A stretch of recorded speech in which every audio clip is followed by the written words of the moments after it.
بدوس على صورتي واسمي بالجزمه ومش هتعاد امك ما معديه. بس انا ما بدوس على صور، بدوس على رقب حقيقي. واحد مشترك دلوقتي بقى ليه؟ عشان في ناس للاسف سوزك بيصدقوا كل يوم يقول لك صفقه اليوم، صفقه اليوم. زي ما ممدوح عباس تقول لي صفقتين، يا ابني صفقتين ازاي؟ والقيد موقوف. القيد موقوف، وواحد القيد ما يتوقف. بص جمهورنا طيب جدا، عظيم وطيب. نمره واحد عباس لازم يمشي. هو مش موجود يا معالي المستشار. يا موجود راجل فعلي. يا راجل دول كلهم خدامين عنده. يبقى يمشي مجلس الاداره. ده لا الاول عباس اللي جابه خلاص، وبعدين لجنه العار معاه. مين له حاتم امام؟ لجنه العار اللي هي لبيب ولا الشغله دي. يا ابني انا حذرت ميدو، قلت له يا ابني حاطينك في وش المدفع. اللي انت بتعمله ده غلط، وفتحه الصدر غلط. اهو النهارده اتشتم في المدرج. قالوا له فين الشكايه؟ يا باشا انتهى تاريخ ميدو للاسف الشديد. وعمرو الجنايني لسه بحكي مش لك. هيقولوا ليه لا يعني. هو حازم امام رئيس اتحاد المشهد، فهو طول عمره سبب. ايا كان وجيب شخصيه محترمه. انا لسه بديك امثله اللي هو سيد مشعل، محمد مطربي. الزمالك يعني انا فيه شخصيات كتيره محترمه، وانا لما اتحايلوا عليا ارجع المره اللي فاتت قلت لهم هاتوا الناس دي. ايه الصفقه اللي تعوض زيزو للزمالك مع المستشار؟ ولا الهوا. الصفقه الوحيده اللي هتعوض زيزو شيكابالا يمشي. اللعيبه دي ما بتاخدش مستحقاتها بقالها كتير. في اخبار ان زيزو هيقدم. استنى حته المشجع يا عبد السلام. واخد بالك؟ ادي واحد. نمره اثنين الراجل باسميرو ده ولا مسميرو ده اسمه ايه؟ سير. ماشي. الراجل ده وصل منتخب نيجيريا للنهائي. حصل. بس هو الراجل لقى واحد عيل في اوضه اللبس بيلعب وخلص، ده يلعب وده ما يلعبش.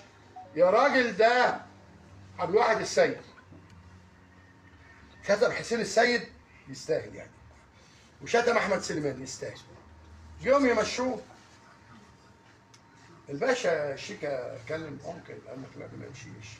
الواحد معاه ان الواد قال له ايه يا معرض. يعني يا معالي المستشار لاعب يتحكم في قرار النادي؟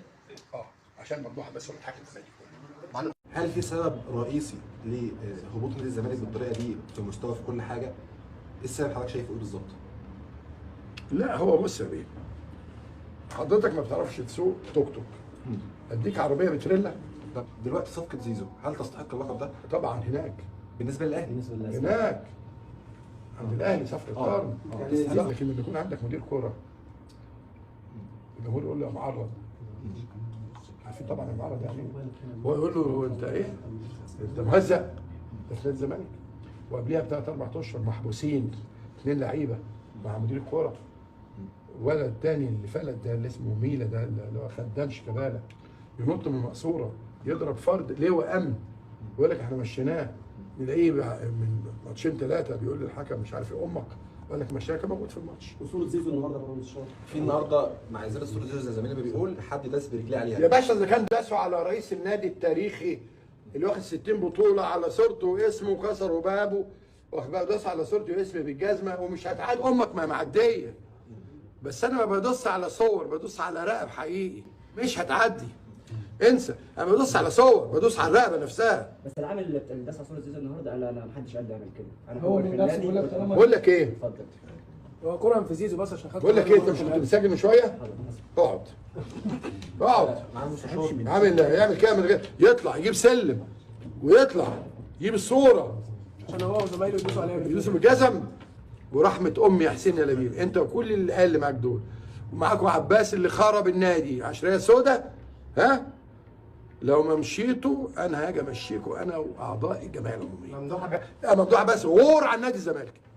تاني انت سرطان في جسم نادي الزمالك. غور، انا بقول لك اهو غور يا اخي بقى. دمر النادي. انت عايز ايه من الزمالك؟ صفقتين اللي انت هتجيبهم والجمهور كله عارف ان القيد موقوف.